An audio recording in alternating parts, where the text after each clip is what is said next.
Martha, Martha, you are worried and distracted by many things. I wonder how many of us here today feel like Martha, worried and distracted by many things. I do, and I wouldn't be surprised if you do too. Chances are most of us are living a Martha kind of life. It's often what happens when we feel overwhelmed. What are the many things that you are worried about and distracted about today? What is dividing your life into parts and pulling them into different directions? And what are those things doing to your relationships? A few weeks ago, I was talking with a friend. He said, I think every driver in Ohio is a distracted driver. It's one of those simple yet profound statements that has stuck with me.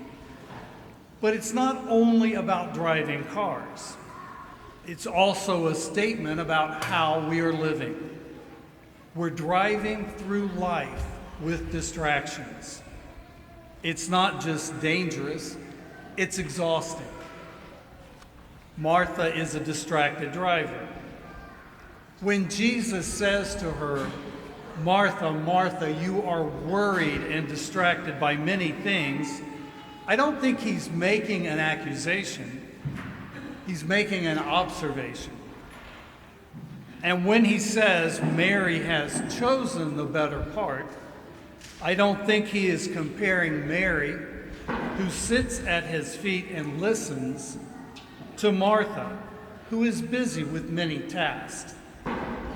I don't think he's saying that Mary is right and Martha is wrong, or that it's better to sit at his feet and listen than it is to prepare the house and table to welcome a guest.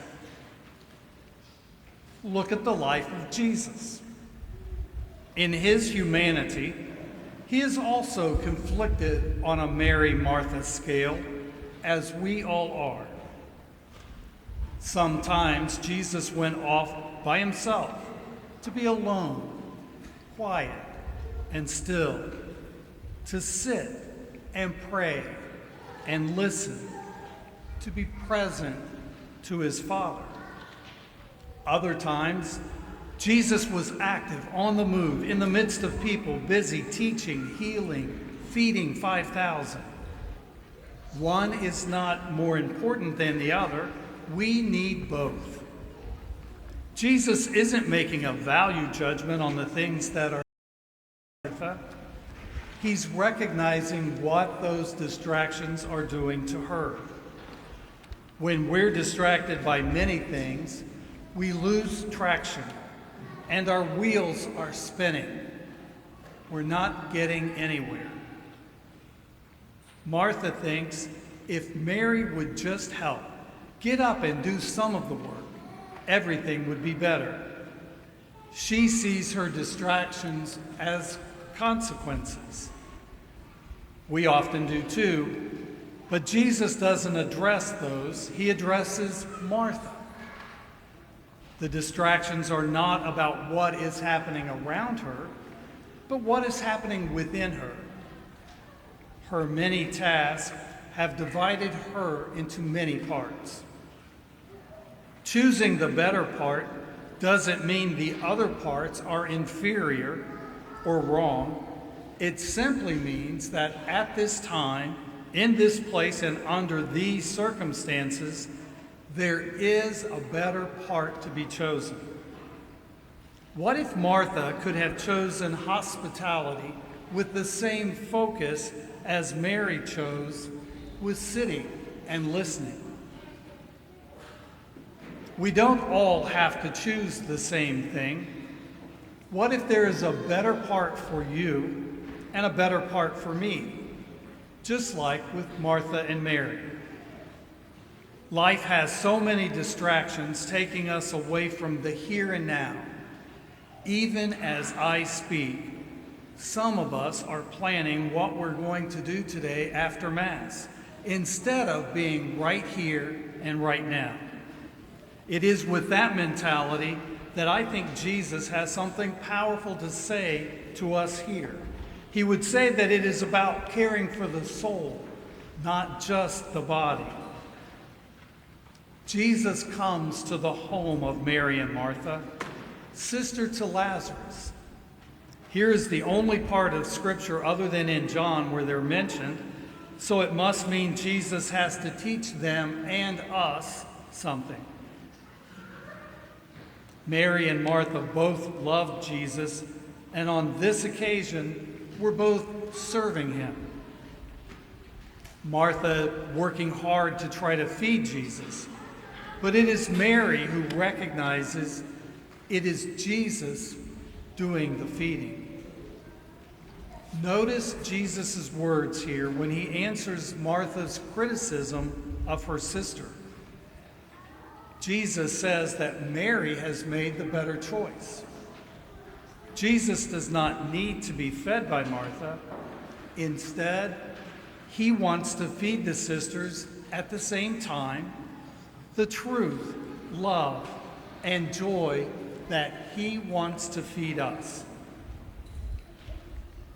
Jesus promises, "Blessed are those who hunger and thirst for righteousness, for they will be satisfied." It was not that Martha needed to feed Jesus, but for her to recognize she needed to be fed by Jesus. And Mary was teaching us a valuable lesson about discipleship. It's not only about doing things for God, but also about spending time with God. It means to set aside time and say, "Lord, I am going to sit at your feet now, and I am going to learn from you. This is your time. Teach me." We can do that here in the Adoration Chapel when we stop to spend time with Jesus. Do we neglect soul care? We can sit at the feet of Jesus alone in our thoughts. Are we so busy doing things for God that we are not spending any time with God?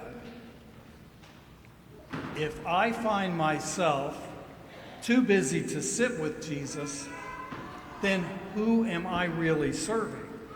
Jesus or me? We live in a culture that likes to say you are only worth the kind of work you can produce. We often forget that God values us infinitely higher and says, "I love you, and you are worth more than you do or produce. You are loved simply for who you are. You are worth dying for." I personally struggled with this in my life. It seemed like I had to work hard because I had to convince myself, without this work, I am nothing. I had to justify my own existence. When you work to do that, life becomes really bitter and way too busy. And I believe in all our busyness, Jesus says, "Stop, stop, stop. Give me your undivided attention. You are valued and loved for who you are, not simply what you do. You are worth dying for." That sounds nice and pleasant on paper, but think about how deep that truth really goes. When God looks at you, he does not simply see you as a profit statement or a workforce or a resource, but as a true human being. You are worth dying for. What do you and I need to let go of and allow God to move in the midst of us here? What is it that matters to you right now? Maybe we need to stop constantly living and thinking 5 hours ahead and just be in the moment. What is it that God's Spirit may be saying to you? Take some time to rest and sit at the feet of Jesus. It's not Mary versus Martha. It's Mary and Martha. We must balance what love does for people with what love says when we sit at his feet. Growing closer to God is not the result of trying harder, but of surrendering more.